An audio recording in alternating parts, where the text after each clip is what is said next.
ሰላም ውድ የቻናሌ ቤተሰቦች እንደምን አላችሁ? በዛሬ ቪዲዮአችን ሲቀብጡና ሲዳፈሩ የሞቱ ሰዎችን አስቃኛችኋለሁ። ለዚህ ቻናል አዲስ ከሆናችሁ አስገራሚ ነገሮችንና አዝናኝ የሆኑ ነገሮችን ስለምታገኙ ሰብስክራይብ በማድረግ የደወል ምልክቷን መጫን እንዳይረሱ።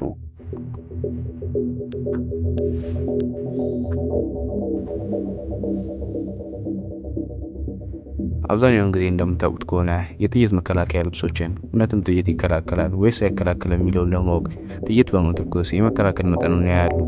ነገር ግን እንደዚህ አይነት ድርጊቶችን ሲያደርጉ ሰው መሰል አሻንጉሊት ላይ በማድረግ ነው። በ2019 ላይ ፓርከር ላንች እና ጓደኞቹ እንደዚህ አይነት ነገርን ሲያደርጉ ነበር። አንድ የጥይት መከላከያ ልብስን ኢላማ በማድረግ እሱ ላይ በመተኮስ እየተዝናኑ ነበር። ከዛም ፓርከር አንድ ሀሳብ ያመጣል። ለምን ይህን ጥይት መከላከያን ያለብሰውም እና እኔ ላይ አትሞክሩም ይላቸዋል። ነገር ግን ጓደኛው ይህን ነገር አልስማማውም ይለዋል። ፓርከርም እንዲተኩስበት በማሳመን እንዲተኩስ ያደርገዋል። ጓደኛውም በፓርከር ሀሳብ ይስማሙና መተኮስ ይጀምራል። ያቺም ጥይት የጥይት መከላከያውን ታርፍና የፓርከርን ደረት ትመታዋለች። ፓርከርም ከትንሽ ቆይታዎች በኋላ ህይወቱን ሊያጣ ችሏል።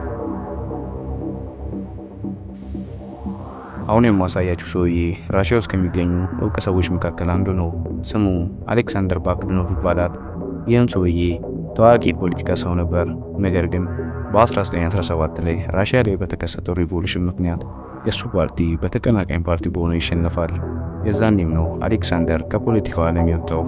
ነገር ግን ሄድሮም የሚፈልገውን የሕክምና ትምህርትና የፍልስፍና ትምህርቶችን ይማራል። በዚሁ እውቅ ዶክተር ይሆናል። ይህም ሰውዬ እንዲሁ እየተፈላሰፈ እያለ በ1920ዎች ላይ አንድ ሀሳብ ወደ አይምሮ ይመጣል። ይህም ሀሳብ ሰውን ዘላለማዊ ማድረግ ነበር። ይህን ነገር እውነት ለማድረግ የተለያዩ ፍልስፍናዎችና ጥናቶችን ያካሄዳል።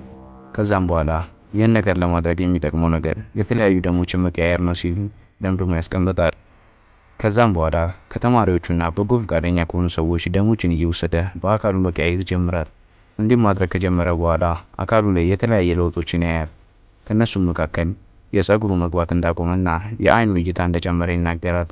ነገር ግን አሌክሳንደር ደሞችን ሲወስድ የተሳሳተው ነገር ነበር። ከወሰዳቸው ደሞች መካከል አንደኛው የወባ ተጠቂ እንደሆነና አንደኛው ደግሞ የቲቪ በሽታ እንዳለበት ይረዳል። ነገር ግን አሌክሳንደር ብዙም ሳይቆይ በ58 ዓመቱ ከዚች ዓለም በሞት ሊለይ ይችሏል። የአሜሪካዊ ሌባ በ2014 በማታ አንድ ሰው ቤት ለመስረቅ ይገባል። ጠዋት ላይም የቤቱ ባለቤት ሲነሳ ገራጁን ክፍት ያገኘዋል። ይህም ነገር ማን እንደከፈተው ግራ ያጋባውና ሌባ ሳይገባ አይቀርም ብሎ በመጠርጠር የተሰረቀ እቃ ካለ ለማየት ወደ ጋራጁ ይገባል። ጋራጅ ውስጥም ከገባ በኋላ የጠፋ እቃ ወይም የተሰረቀ እቃ ካለ በማለት ዞሮ እያለ ይፈልጋል። የዛኔም የቤቱ ካዝናዎች ይመለከታል። እንደምታውቁት ከሆነ ካዝናዎች በቀላሉ እንዳይሰበሩ በማለት በጠንካራና ወፋፍራም በሆኑ ብረቶች ነው የሚሰሩት። ለዚህም ነው የብዙ ካዝናዎች ክብደት በጣም ከፍተኛ የሆነው። እናም ይህም ሰውዬ ካዝናው ጋር ጠጋ ብሎ ሲመለከት ከስሩ ሌባው ተጨፍልቆ ይመለከተዋል። ይህም ሰውዬ ዝቅ ብሎ ሌባውን ሲመለከተው ህይወቱ እንዳለፈች ይረዳል። ወዲያው ወደ ፖሊሶች ደውሎ ይጠራቸዋል። ፖሊሶች ወዲያው ይመጡና ካዝናው ስር የተጨፈለቀውን ሌባ ወስደውት ይሄዳሉ። ነገር ግን የሚያስቀው ነገር ይህ ሌባ ሊሰርቀው የፈለገው ካዝና ውስጥ ምንም ነገር አልነበረም። ታይላንድ ውስጥ ከሚገኙ ጠንቋዮች መካከል አንዱ የሆነው ጠንቋዩ ፖሊ። ይህም ጠንቋይ ወጣት ሲሆን 25 ዓመቱ ነው። ፖሊም በተለያዩ ዝግጅቶች ላይ የተለያዩ ትዕይንቶችን በማድረግ ሰዎችን ያስደምማል። ከዚሁም መካከል እንደዚህ አይነት ድንቅ ትዕይንትን ያደርጋል። ሰይፎችን እያነሳ ወደ ደረቱ በመክተት ያሳያል።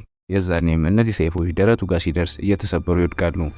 የዛኔም ሰዎች ይህን እንዴት ልታደርግ ቻልክ ሲሉት ይህ ለእኔ ብቻ የተሰጠኝ ጸጋ ነው ሲል ይነግራቸዋል። እንዲሁም ሰዎች እሱን እንዲከተሉት ያደርጋል። በ2017 ላይ አንድ ዝግጅት ይዘጋጃል።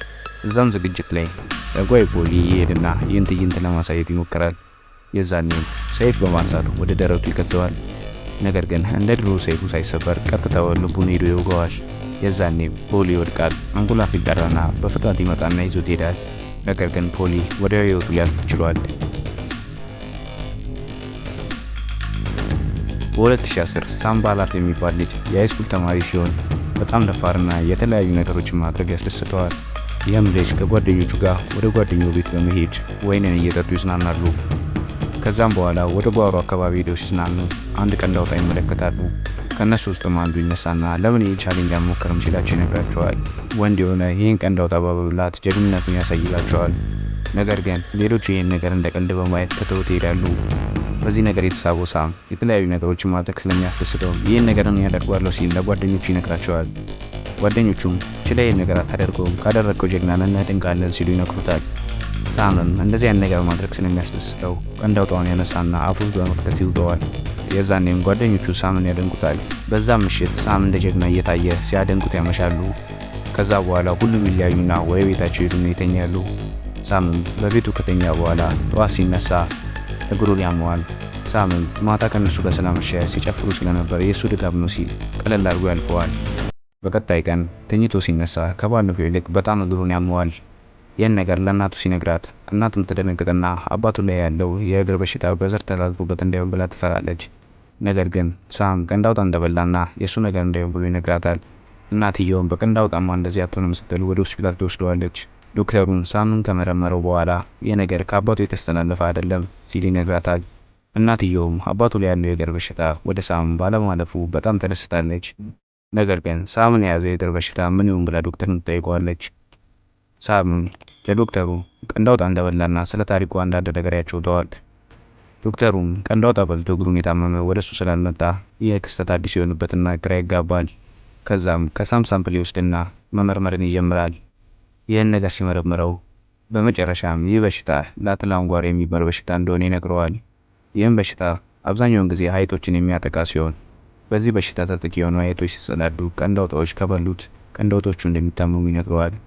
ነገር ግን ይህ ቀንድ አውጣ ሳይበስል ሰው ከበላው ይህ በሽታ ወደሱ እንደሚያልፍ ይነግረዋል። ይህ ክስተት አዲስ ቢሆንም ሳም ላይ የተፈጠረ ይሄ ነገር ነበር። ነገር ግን ይህ ቀንድ አውጣ በሳም ውስጥ ከሞተ ሳም ሙሉ ለሙሉ እንደሚድን ይነገረዋል። ሆኖም ግን ይህ በሽታ አንዳንዴ ወደ ከባድ በሽታ እንደሚሄድ ይነግረዋል። ይህም በሽታ ከተስፋፋ ግን በነርቭ ሲስተም አማካኝነት ወደ ጭንቅላቱ ሄደና ከባድ ገዳይ የሆነ ማጅራት ገተር እንደሚይዘው ይነግረዋል። ሳም ምርመራውን ካደረገ በኋላ ይህ ነገር እንደተከሰተበት ይነግሩታል።